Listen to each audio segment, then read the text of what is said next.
Aloha and welcome back to the Kupuna Connections television series. I'm Cullen Hayashida with Kapi'olani Community College's Kupuna Education Center.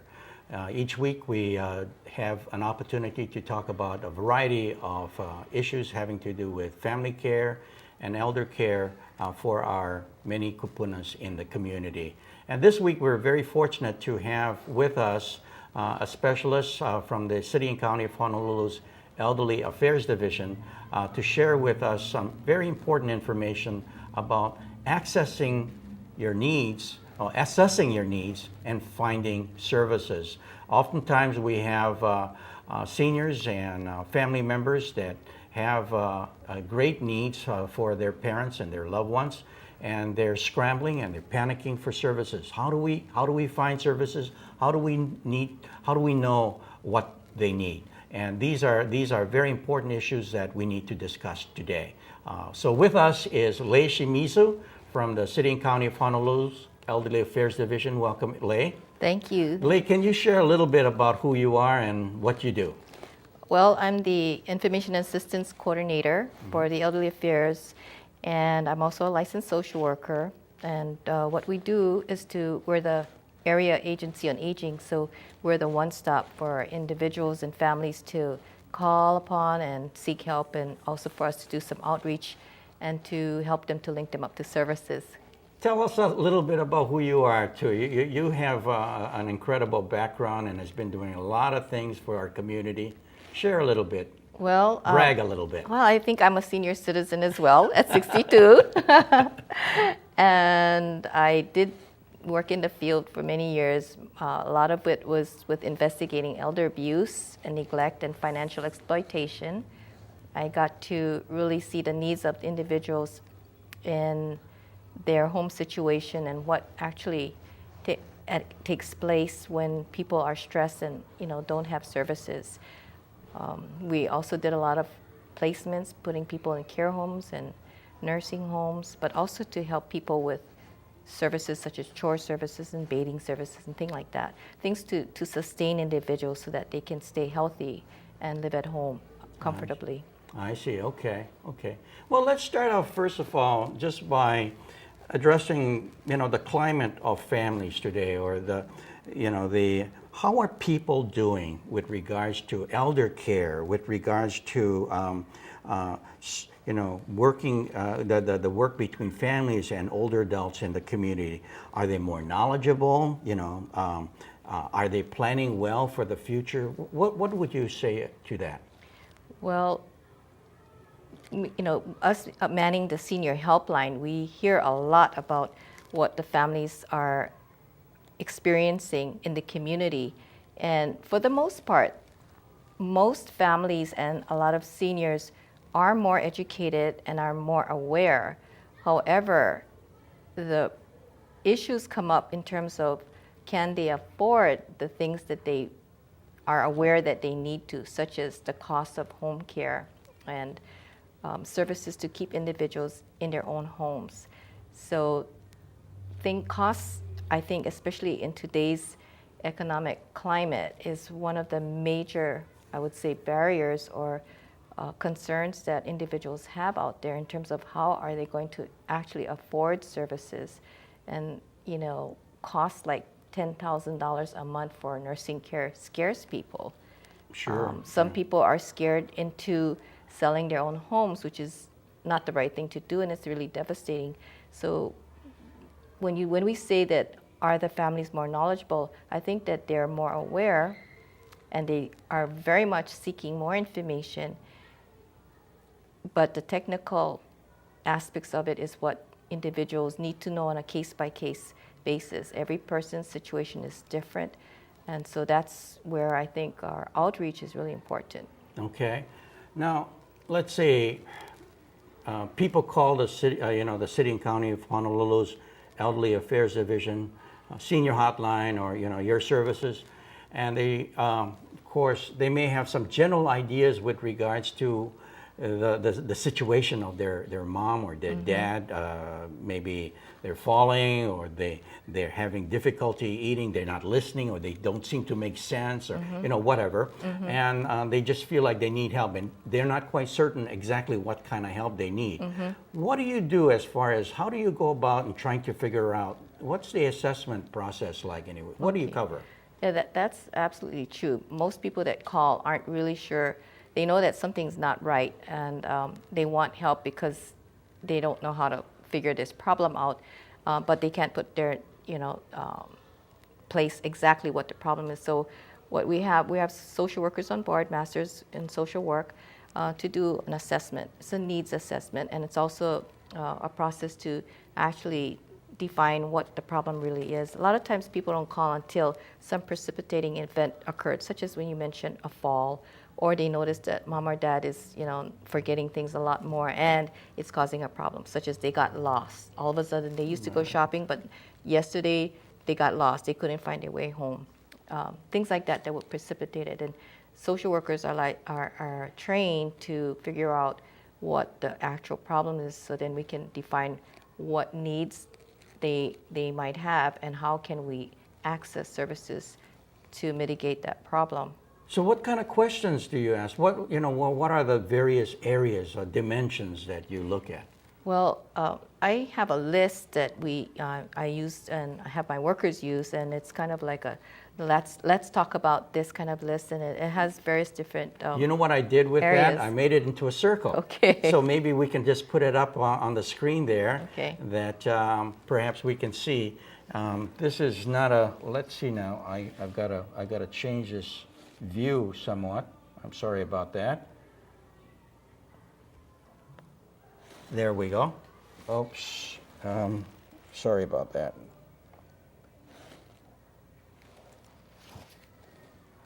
There we go. Okay. So it's maybe a little bit difficult to see, but let's go around the circle perhaps, and you can start anywhere you want.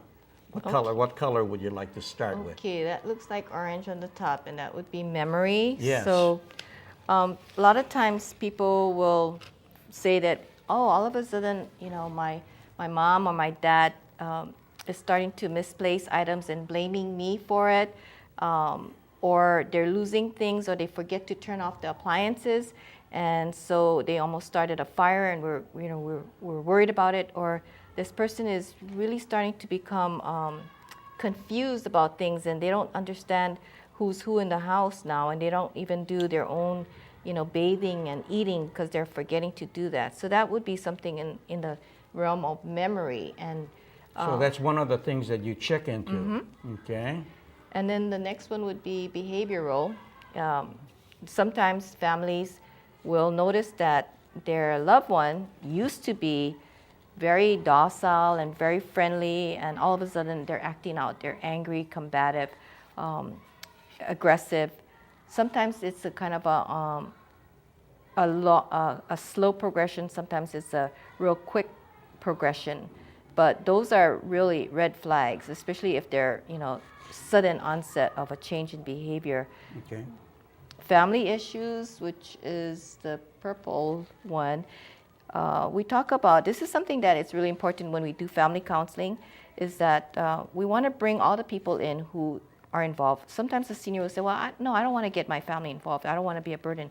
But we use our skills, our social work skills, to actually get the family together. And many times we find that even if the senior or the older person had said that they don't want contact and the family is not involved, when we contact the family, they have been waiting for something like this.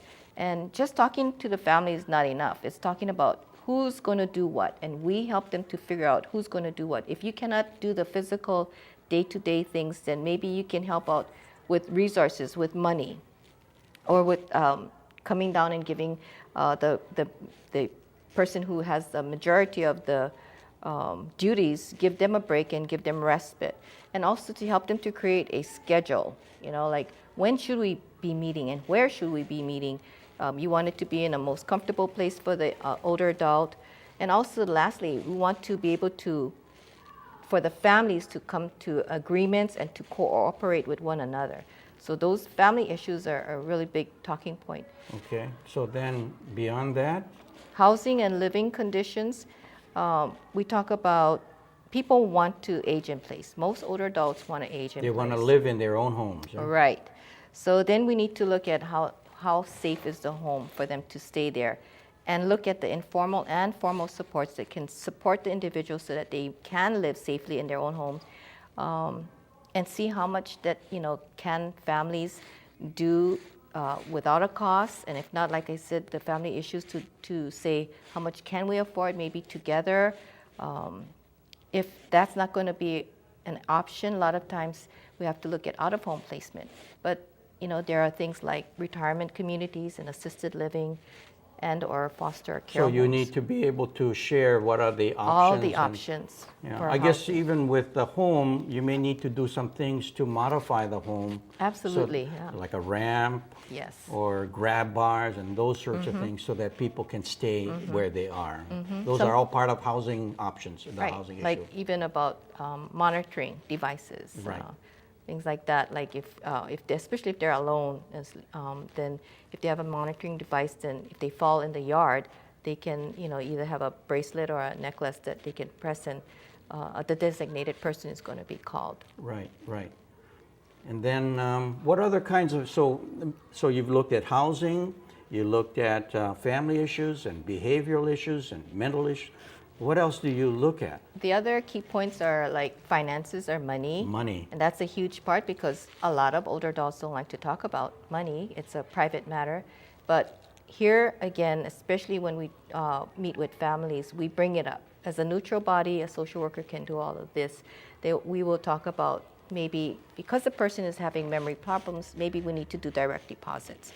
Maybe we need to have someone to look into overseeing the financial matters. It may come down to conservatorship or guardianship, but maybe not. If we have a trusted member of the family, and bill paying, having all those things automated, maybe all we need is a money manager. Sometimes family members do not even know how much money mom or dad has. Yeah. Yes, and actually that's more Common. often common. Yeah, that's more common because elders don't like to talk about how much they have, and they don't want to divulge who they're going to leave all their assets to. Oh, that's okay. So, Sure. and along with the money issues, we also need to talk about, who is your designated financial planner, or find one, and also to determine who's your accountant or your bookkeeper, and to have all this information kind of stored in a safe place and put it in a safe, and let other people in your family know exactly where it is. I see. So, along with money issues, a lot of times individuals do need guardianship or conservatorship now. Guardianship of property, which is now called conservatorship. That here. would be a legal issue It or is a legal so issue. part of the legal types of things that Right. you need to address. Because many times the barriers to getting services for an older adult is that the individual, although they have the funds to take care of it, won't want to release it because they want to save it for their children. So in that sense, for abuse issues, financial exploitation, that becomes a really big problem in accessing the individual's assets and funding source. How about other things like medical or health issues? Yeah, medical and health issues are a big part. We need to know who all of the physicians are in this person's life. We need to know the major diagnoses and other related illnesses that come along with this individual. We need to know who might be the surrogate decision maker. We want to know if they have a do not resuscitate, do they have an advance directive, and also the newest thing is the physician's orders for life-sustaining treatment. All those things go along with the money, financial kinds of information, and put in a safe place, and not just in the safe, but also to all the key members of your family so that if something happens, they already have these documents and they know exactly what to do. So this family kind of meeting that you have that touches upon these aspects will really clearly define for everyone where everything is and what we need to do when these things do occur. I see. What other things do you cover? The legal issues, Legal? all the legal documents, wills, trusts, things like that, may be personal information, but we still need to know and they need to talk about it. They need to, again, put that in the safe place. This is talking about your stocks, bonds. It kind of relates to monies, but we want to know who would be the power of attorney and what kind of power of attorney are you going to have. Is it a durable power of attorney? And who's going to handle the trust and the wills, insurance and long-term care and things like that. These are all sensitive matters, oftentimes, if adults or the elderly parents are not oftentimes sharing it with their adult children, you have a stranger coming in who says that they're a case manager or a social worker. Don't they feel uncomfortable about sharing all this information with them? That's where I say that social workers need to be appreciated because they have the skill to put this on the table and bring the family together so that these issues can be talked about. These are all unspoken things usually in a family. But when you have that neutral body who is trained to bring these issues up, then I really feel that at the end of the family counseling and things like that, that everybody, including the older adult, especially the older adult, it's like a big burden lifted off of them. Because, I see. a lot of things that they thought they couldn't talk about, the preconceived notions of what they may feel, their family members are feeling, changes.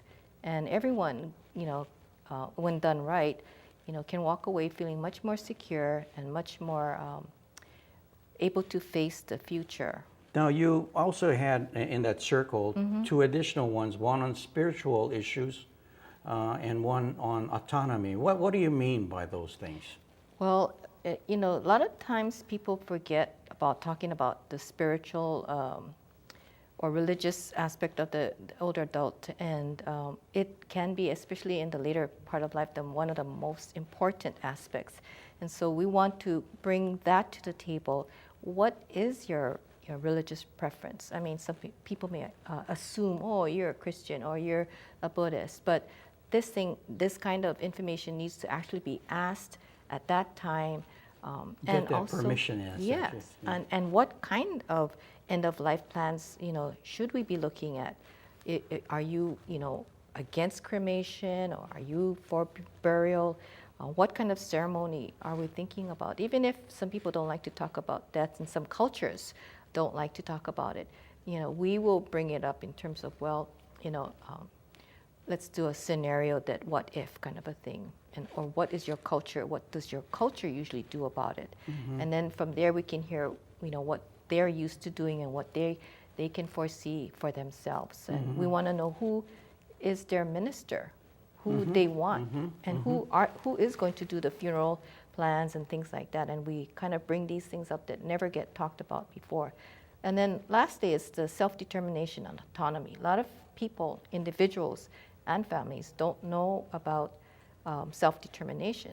So a lot of children who mean well will feel that mom or dad are no longer able to take care of themselves, and they become like the parent role, and they just step right in and make the decisions when mom and dad are still, very able to make the decisions. But because of their age, maybe because they're 80 or 90 or 100 years old, that we feel that we need to take over the responsibilities. So self-determination is a really important aspect. In fact, if you take away people's rights to self-determination, many times you take away all their hopes, their dreams. They don't have much left. Right. They have no meaning. So we need to know from when we talk about this, who are you? What kind of person are you? That's what we want to know when we talk about self-determination. And how do you want to live for the rest of your life? What can we do to help you to live that way? And what do you need from me? Right. So those are clearly, what you've covered, covers so many different areas, and it's quite complex, and it's got to be done systematically so that all the various issues are addressed. Now, not only is it sensitive oftentimes, it's oftentimes difficult to find the right person to do this? Is it somebody in the family that does this? Is this a professional? Is it a physician? Is it a nurse? How do you find this person that can do this kind of work? This is a job of social worker and sometimes case managers that will do that. And so that brings us to, where do you call? And I would say that as the Area Agency on Aging, we are the one-stop. We're also moving into what we call the ADRC, which is the Aging and Disability Resource Center. And so that's a good place to start. And usually by a phone contact, we can determine whether this is going to be something that we need to have a family discussion about. Okay. It can touch upon any one of those circles that we had Okay. put up there. And we start from there. We go to the home. Okay. So look for some help, basically. This area is complex, and there's people there that can help you. Now, those are important messages. For those of you who have just joined us, this is the Kupuna Connections TV series, and we're talking about assessing needs and finding help for our loved ones. And with me is our special guest, Lee Shimizu from the City and County of Honolulu Elderly Affairs Division. So, Lee, I wanted to ask you, you mentioned the word ADRC, four letters, and most people don't know what this is all about. Share with us some information about what ADRC is all about. The ADRC, or Aging and Disability Resource Center, is a national initiative that almost all the AAAs have been working on, actually since about 2000, I would say 2003, around there. And we're all in different phases, but it is an effort to streamline and help the community to access services. And what started with just adults, older people, is now expanded into the disability groups, the mental health, and the developmental disabilities. So it's still in the early stages. We have a 5-year plan with the state,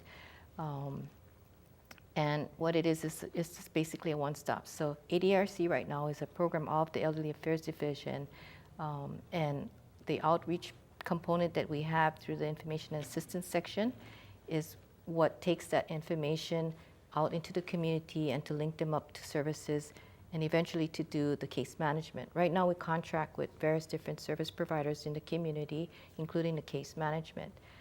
But right now we're in a transition phase of I think the idea of a one-stop shop is a very clear-cut idea. When we want to take care of mom or dad, we may need to go to the Medicaid office, and then we'll have to go over to maybe the bus company so that we can get our bus pass, or then we'll have to go to another place to get our senior citizen, some other kind of services, or and this and that. And so it turns out to be very hectic and very difficult to go find all these different services. And to have everybody have one location, one-stop shop, so to speak, is what you're talking about. That can certainly help the community. Absolutely. And what we're talking about one-stop too is that what we have in Honolulu, and also it's expanding to the other islands, are satellite offices. So one-stop meaning that if you're in Kahuku, that your one-stop can be, and we have a satellite office in Kahuku Right in Hospital. Kahuku. Right. We have another one at Leahi Hospital. So if you're in that area, then you have your one-stop there. And so our ADRC center is that particular satellite office that you're closest to. That's the model that we're looking at. I see. Okay. Now, another word that is oftentimes used is this word senior hotline. Is that the same thing as ADRC? It basically is. The ADRC is a state number, but we continue to use the local number for Honolulu. But if say an individual from the mainland calls and they call the ADRC number, and actually I don't remember the ADRC number now, but it's a warm transfer to each of the counties. So if you were to call the ADRC number, it's gonna, if you're calling for the Big Island, then that call is going to be transferred to the Big Island. Okay. But if okay. it's for Honolulu, then it's going to be transferred to the 768-7700 number. Now, Lee, you brought a bunch of different publications here, pamphlets. Would you like to share with the viewers some things about this? Right. I'd like to show. Pointed towards this camera there.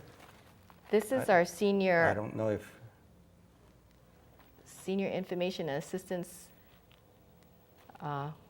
handbook. Great. So this comes out every 2 years, and in the back of it is our, for Honolulu, the senior helpline, 768-7700. And this handbook was from 2009 to 2011, and we're in the process of having a new one very shortly. So what information and assistance section also has, besides our outreach workers that go and do home visits, we have a variety of information. That we have a Newsletter, huh? newsletter, the Aloha Pume Hana, that comes out quarterly, and we have different articles such as hoarders and clutterers, or elder abuse issues. Can or people home care. call and be on the mailing list for this? Yes, and they can also get onto the Elderly Affairs or the ADRC website, and they can be connected that way. Okay. And then we have many different service providers through the contract. And this is just a leaflet that we give to individuals that explains to them kind of in a real quick overview what kinds of services they might be able to access. And most of them without a fee, but of course, with donations being appreciated. Okay, so these are all information and services that Lay's office at the City and County of Honolulu can provide. I think the most important number is the 768 number, huh? Right. The 768-7700. So Lay, I think we're just about running out of time right now, so perhaps you can give our viewers one last tip. There's a lot of information that you provided. One last tip for our viewers. The last tip is actually 3 things, and that you should, be physically active, get out and move. It's going to help you to actually stay healthier longer, and to keep your brain from having dementia and things like that, because oxygen is feeding your brain. Secondly, to be mentally proactive, and that means to start to think and plan ahead and challenge your mind. So even if you're 62, go take a class, or start reading different kinds of novels and journals and things like that. And then thirdly, to be spiritually or emotionally connected to your family, friends, and loved ones. And if anything, volunteer to help somebody else, because it will come back to you in blessings tenfold. Very good, very good. And it seems like a lot of focus is around active aging, right? And remaining engaged in the community, giving back. So thank you, everyone. I think we ran out of time here. And we appreciate Lee Shimizu for sharing with us important information about assessing our needs and finding helps in the community. So aloha.